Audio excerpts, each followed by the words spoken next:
안녕하세요. 저는 90살에 은퇴한 의사입니다.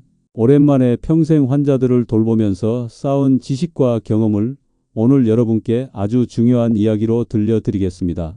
특히 당뇨 때문에 힘들어하는 분들, 그리고 저처럼 60대를 훌쩍 넘긴 어르신들께 이 이야기가 큰 도움이 될 겁니다. 그리고 이 내용은 병원이나 약국에선 절대로 알려주지 않는 내용입니다. 이유는 이 내용을 환자들이 알면 매출 감소에 큰 영향을 미치기 때문입니다.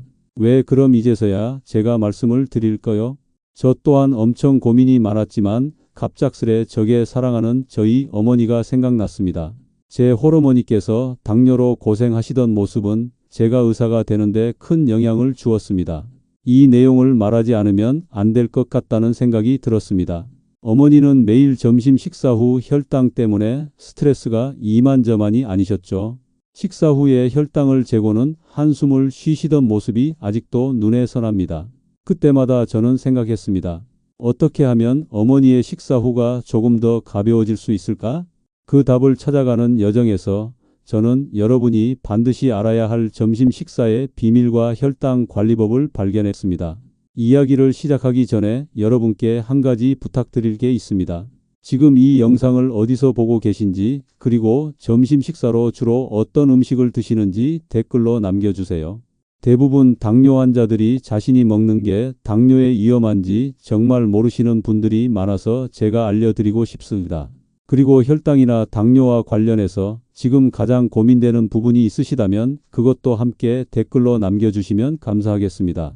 이 영상에 좋아요를 눌러주신 분들께는 제가 댓글을 하나하나 확인해서 직접 상담 답글을 달아드리겠습니다. 90살 의사가 직접 답변해 드리는 기회 흔치 않을 거예요. 자, 그럼 오늘 이 이야기를 끝까지 들으시면 여러분의 점심 식사가 완전히 달라질 것입니다. 여러분, 혹시 식후 혈당 스파이크라는 말을 들어보셨나요? 음식을 먹으면 혈당이 오르는 건 당연하죠. 하지만 점심 식사에서 뭘 먹느냐에 따라 혈당이 급격히 치솟았다가 뚝 떨어지는 이른바 혈당 스파이크가 나타날 수 있습니다. 이렇게 혈당이 갑자기 오르내리면 우리 몸에 큰 부담을 줍니다. 장기적으로는 합병증의 위험까지 높일 수 있고요. 마치 첫 번째 도미노가 쓰러지면 모든 도미노가 연쇄적으로 쓰러지는 것처럼 점심 식사가 잘못되면 저녁 혈당까지 모두 망가지는 거죠. 실제로 저는 연구에서 당뇨 환자 200명을 대상으로 실험했습니다. 점심에 단순당이 많은 음식을 먹은 그룹은 저녁까지 혈당이 롤러코스터처럼 오르락내리락 했습니다. 하지만 단백질과 복합 탄수화물 위주로 점심을 먹은 그룹은 하루 종일 안정적인 혈당을 유지했어요. 그 차이가 무려 평균 40mg/dl나 났습니다. 여러분, 절대 점심에 이것만은 피해야 하는 음식 4가지를 알려드릴게요. 첫 번째, 과일 주스. 건강하다고 생각해서 오렌지 주스나 사과 주스를 점심에 드시는 분들 많으시죠? 이게 바로 가장 위험한 함정입니다. 오렌지 하나에는 약 12g의 당분이 들어 있습니다. 그런데 오렌지 주스 한 컵을 만들려면 오렌지 3개에서 4개가 필요해요. 그럼 한 번에 36에서 48g의 당분을 액체 상태로 섭취하는 겁니다. 더 무서운 건 액체 상태의 당분은 씹는 과정이 없으니 포만감을 주지도 못합니다. 게다가 혈관으로 흡수되는 속도는 고체보다 3배에서 4배 빠르죠. 마치 혈관에 설탕물을 직접 주사하는 것과 비슷한 효과를 낸다고 보시면 됩니다. 제가 임상에서 만난 한 환자분은 건강하다고 생각해서 매일 점심에 당근, 사과, 샐러리를 갈아 만든 주스를 드셨습니다. 그런데 3개월 만에 당화 혈색소가 6.8에서 8.2로 급격히 올랐어요. 주스를 끊고 나서야 수치가 정상으로 돌아왔습니다. 두 번째, 시리얼과 그래놀라. 점심에 시리얼, 특히 콘플레이크나 초콜릿 시리얼은 당뇨 환자에게는 독과 같습니다. 시리얼 한 그릇 약 30g에는 보통 15에서 25g의 설탕이 들어 있어요. 여기에 우유까지 부으면 유당까지 추가되어 총 당분이 30g을 넘어갑니다. 더욱 교묘한 것은 건강식품처럼 포장된 그래놀라입니다. 견과류와 오트밀로 만든 건강한 점심 식사라고 광고하지만 실제로는 꿀, 메이플 시럽, 갈색 설탕으로 범벅된 당분 덩어리예요. 그래놀라 한 컵에는 무려 30에서 40g의 당분이 숨어 있습니다. 한 번은 60대 여성 환자분이 선생님, 저는 건강하게 먹는데 왜 혈당이 안 잡혀요? 라고 하시길래 식단을 물어봤더니 매일 점심에 유기농 그래놀라를 드시고 계셨어요. 그걸 중단하고 2주 만에 공복 혈당이 140에서 110으로 떨어졌습니다. 세 번째, 빵 종류. 점심에 편의점에서 사 먹는 크루아상, 단팥빵, 초콜릿빵은 말할 것도 없습니다. 집에서 만드는 잼 발린 토스트도 마찬가지로 위험해요. 식빵 자체가 이미 혈당 지수가 높은 음식인데 여기에 잼까지 발라 먹으면 혈당이 급격히 치솟습니다.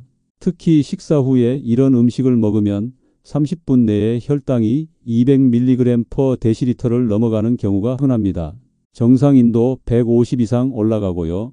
이렇게 급격히 오른 혈당을 잡기 위해 췌장에서 인슐린을 대량 분비하면 2시간에서 3시간 후에는 오히려 저혈당이 와서 더 많이 먹고 싶어집니다. 네 번째, 바나나와 고당분 과일들. 바나나는 칼륨이 풍부해서 건강에 좋다는 말을 믿고 점심에 바나나를 드시는 분들이 많습니다. 하지만 당뇨가 있거나 혈당이 걱정되는 분들에게는 추천하지 않습니다. 바나나 한 개에는 약 25g의 당분이 들어있고 특히 익을수록 당분이 높아져요. 점심 식사 후에 바나나 한 개만 먹어도 혈당이 30에서 50mg/dl는 쉽게 올라갑니다. 포도, 감, 곶감도 마찬가지로 점심 식사 후에는 피하시는 게 좋습니다. 그렇다면 점심에 무엇을 먹어야 할까요? 제가 평생의 임상 경험을 통해 찾아낸 첫 번째 핵심 영양소는 바로 류신입니다. 류신은 필수 아미노산 중 하나입니다. 우리 몸에서 스스로 만들 수 없어서 반드시 음식을 통해 섭취해야 합니다. 그런데 이 류신이 혈당 관리에 미치는 효과는 정말 놀라워요. 류신은 세 가지 방식으로 혈당을 개선합니다. 첫째, 인슐린 민감성을 높여줍니다. 류신은 근육세포의 인슐린 수용체를 활성화해서 같은 양의 인슐린으로도 더 많은 포도당을 근육으로 끌어들일 수 있게 합니다. 마치 문의 잠금 장치를 더 민감하게 만들어서 작은 열쇠로도 쉽게 열리게 하는 것과 같아요. 둘째, 직접적인 인슐린 분비를 촉진합니다.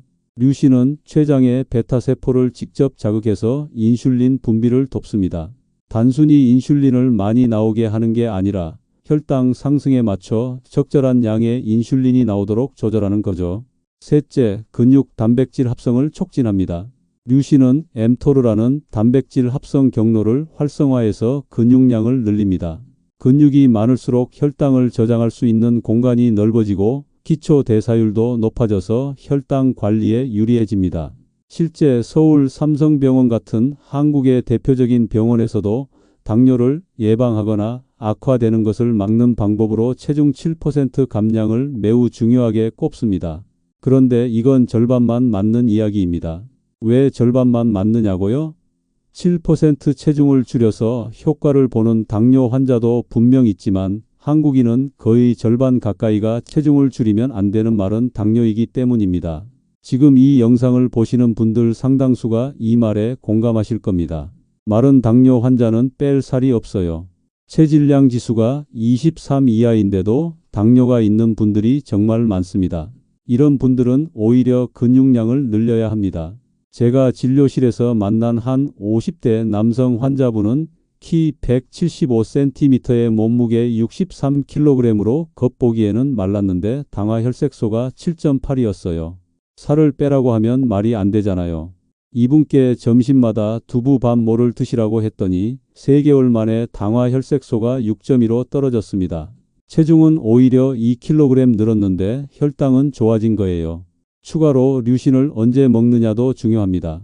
특히 점심에 류신을 섭취하면 점심 식사 후 혈당 상승을 완만하게 하고 하루 종일 근육 단백질 합성이 활발해져서 혈당 관리에 더욱 유리합니다. 한 연구에서 당뇨 환자들에게 점심에 류신 5g을 섭취하게 했더니 점심 식사 후 혈당 상승폭이 평균 20% 감소했습니다. 또한 저녁 혈당도 함께 개선되는 효과를 보였습니다. 여러분들이 점심에 섭취하시면 좋을 두 번째 영양소는 바로 마그네슘입니다. 지난 시간에도 제가 마그네슘 설명해 드렸죠? 점심 식사 후 혈당이 올라가는 것과 마그네슘 부족 사이에는 매우 밀접한 관계가 있습니다. 마그네슘은 우리 몸의 300가지가 넘는 효소 반응에 관여합니다. 특히 식후 혈당을 조절할 때 가장 필수적인 미네랄 중 하나로 꼽힙니다. 실제로 많은 당뇨 환자에게서 마그네슘 결핍률이 매우 높게 나타나는 것을 임상에서도 자주 확인합니다. 마그네슘은 인슐린 신호 전달 과정에서 핵심적인 역할을 합니다. 인슐린이 세포 표면의 수용체에 결합한 후 세포 내부로 신호를 전달하는 과정에서 마그네슘이 필수적인 보조인자로 작용해요. 마그네슘이 부족하면 인슐린이 있어도 제대로 작동하지 못합니다. 또한 마그네슘은 포도당이 근육과 간에 저장되는 과정에서도 중요한 역할을 합니다. 포도당을 글리코겐으로 변환시키는 효소들이 마그네슘을 필요로 하거든요. 그래서 마그네슘이 충분하면 식후 혈당 상승이 완만해지고 부족하면 혈당이 급격히 올라갑니다. 제가 진료했던 한 70대 여성 환자분은 매일 점심 식사 후 혈당이 200에서 210 사이를 왔다 갔다 했어요. 그런데 마그네슘 보충제를 복용하기 시작한 후 2주 만에 180대로 떨어졌고 한 달 후에는 150 이하로 안정화되었습니다. 이제 구체적으로 어떻게 점심을 먹어야 하는지 알려드리겠습니다. 제가 40년간의 임상 경험을 통해 개발한 공식이 있습니다. 고품질 단백질 25에서 30g과 건강한 지방 10에서 15g 그리고 복합 탄수화물 20에서 30g 마지막으로 식이섬유 5에서 10g. 왜 이 비율일까요? 그 과학적 근거를 설명해 드리겠습니다. 점심에 단백질 25에서 30g을 섭취하면 류신을 약 2.5에서 3g 정도 공급받을 수 있습니다. 이 정도 양이면 근육 단백질 합성을 촉진하고 인슐린 민감성을 개선하는 데 충분하죠. 건강한 지방 10에서 15g은 호르몬 생성에 필요하고 지용성 비타민 흡수를 돕습니다. 또한 포만감을 오래 유지시켜서 저녁 전에 간식을 찾지 않게 해줍니다. 복합 탄수화물 20에서 30g은 뇌와 근육에 필요한 에너지를 공급하면서도 혈당 상승을 완만하게 합니다. 식이섬유는 탄수화물 흡수 속도를 늦춰서 혈당 스파이크를 방지하는 역할을 합니다. 이 공식을 적용한 구체적인 점심 메뉴를 알려드릴게요. 메뉴 첫 번째, 두부 스크램블 정식입니다. 두부 150g에는 류신 3.2g, 마그네슘 65mg이 있습니다. 계란 1개에는 류신 0.8g이 있습니다. 시금치 한 줌에는 마그네슘 25mg이 있습니다. 아보카도 4분의 1개에는 건강한 지방이 들어 있습니다. 현미밥 3분의 1 공기는 복합 탄수화물이 들어 있습니다.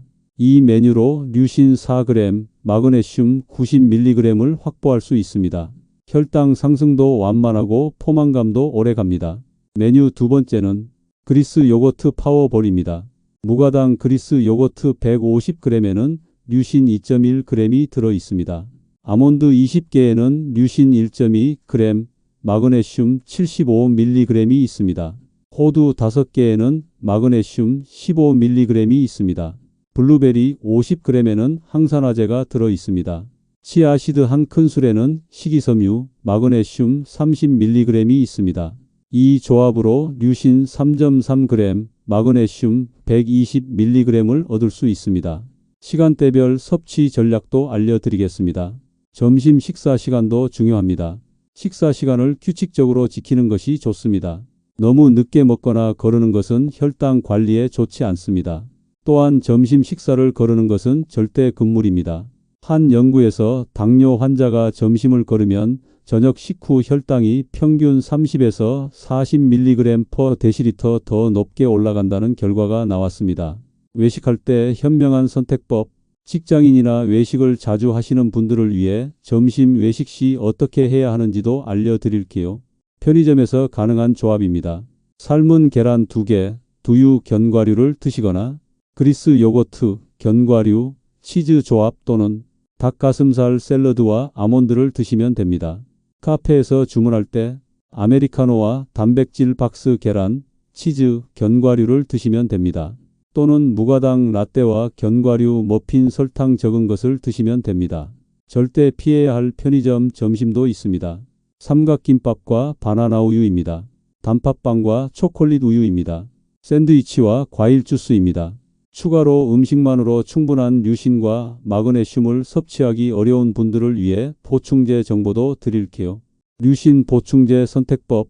효모에서 추출한 류신이 가장 흡수율이 좋습니다.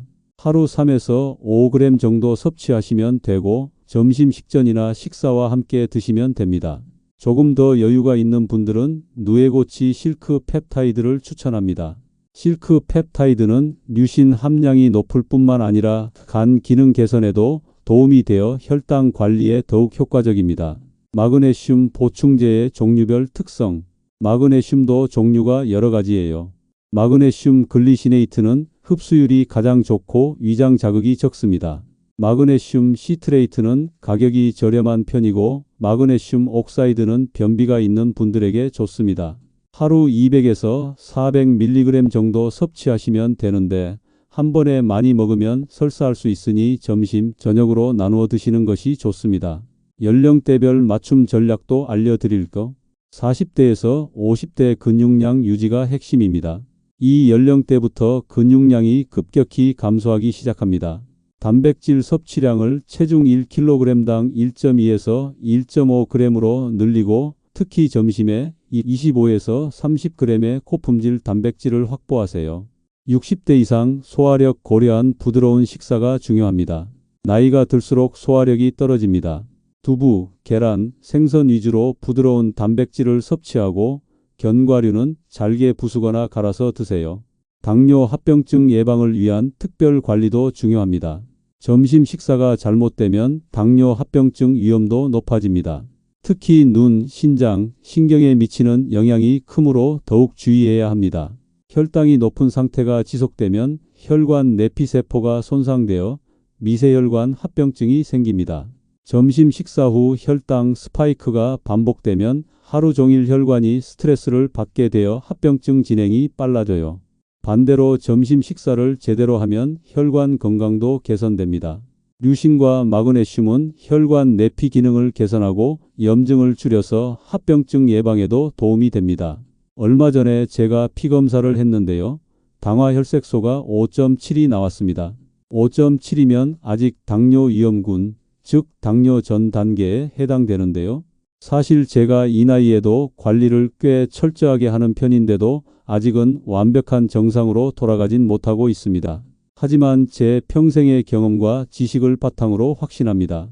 제가 몇 달 안에 더 철저하게 관리해서 이 수치를 더 줄여서 완전한 정상으로 돌아가는 모습을 여러분께 직접 인증해서 보여드리겠습니다. 특히 점심 식사를 제대로 하는 것만으로도 하루의 혈당 패턴이 완전히 달라집니다. 저는 지금 매일 점심에 두부 100g과 견과류 한 줌, 그리고 현미밥 반 공기로 구성된 식사를 하고 있습니다.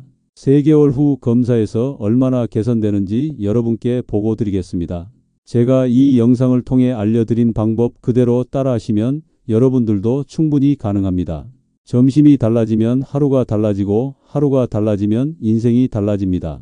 당뇨는 완치되지 않는다고 하지만 적절한 관리로 정상인과 똑같은 삶을 살 수 있습니다. 그 시작이 바로 올바른 점심 식사입니다. 내일 점심부터 당장 실천해 보세요. 이 주만 제대로 해보시면 몸의 변화를 느끼실 수 있을 겁니다. 건강한 점심 식사로 당뇨 없는 삶을 되찾으시길 바랍니다.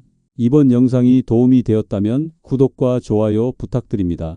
그리고 주변에 당뇨로 고생하는 분들에게 꼭 공유 부탁드립니다.